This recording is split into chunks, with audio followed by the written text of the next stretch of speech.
Blade Runner may have shaped the future, but it's easy to forget its past.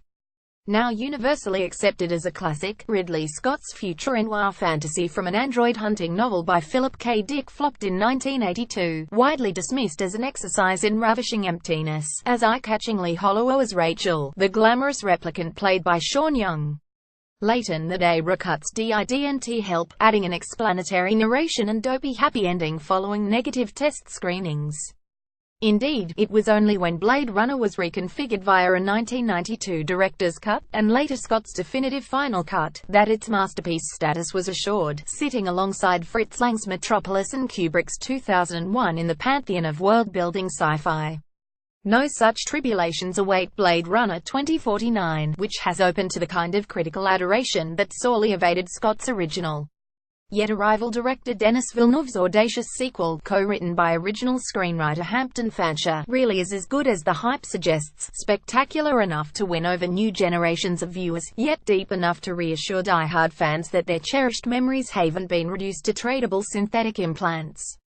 The action plays out 30 years after Blade Runner. Rick Deckard Harrison Ford gave up chasing down androids and fell in love with one instead. In the interim, there's been a blackout 10 days of darkness that wiped digitally stored replicant production records, creating a blank space in humanity's database memory.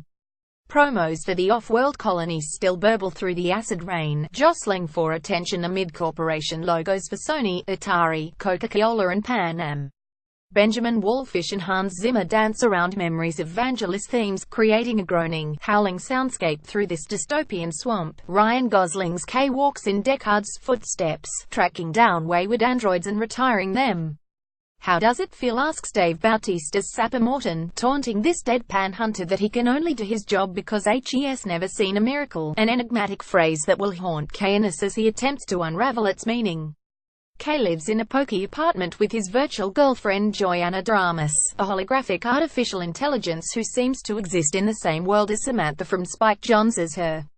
In his post-mission debriefs, Kay is subjected to a Pinteresque form of interrogative word association that surreally flips the replicant detecting Voight-Kampff tests previously administered by Deckard.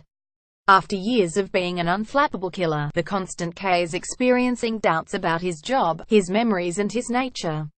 "I never retired something that was born," he tells Lieutenant Joshi Robin Wright, musing that to be born is to have a soul. Joshi is unimpressed, insisting that in this line of work, you can get along fine without one. Such existential anxieties are at the heart of Villeneuve's movie, which has the confidence to proceed at a sedately edited pace utterly at odds with today's rapid-fire blockbusters.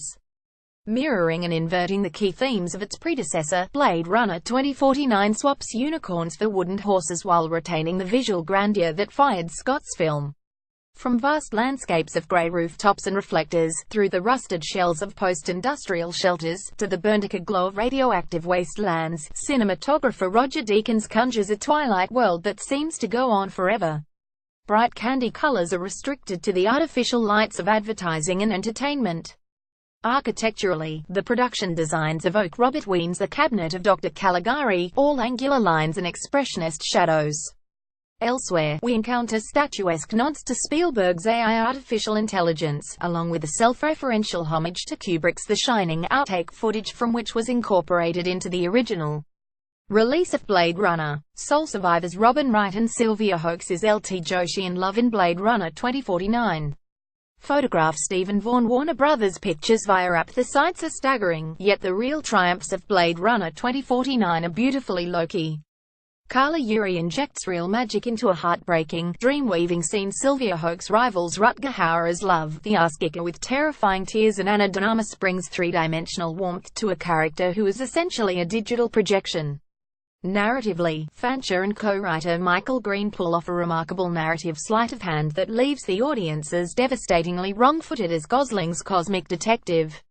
As for Villeneuve, he teases away at the enigmatic identity riddle at the center of Scott's movie, brilliantly sustaining the mystery of a Blade Runner's true nature. It's okay to dream a little, isn't it, while chasing the spirit of Philip K. Dick's Electric Sheep. Composers Benjamin Wallfisch and Hans Zimmer dance around memories of Vangelis themes, creating a groaning, howling soundscape that occasionally rises in horrifying ligety-like ecstasy. The first time I saw Blade Runner 2049, I was overwhelmed by its visuals, and astonished by its achievements. On second viewing, a sense of elegiac sadness cut through the spectacle, implanting altogether more melancholy memories.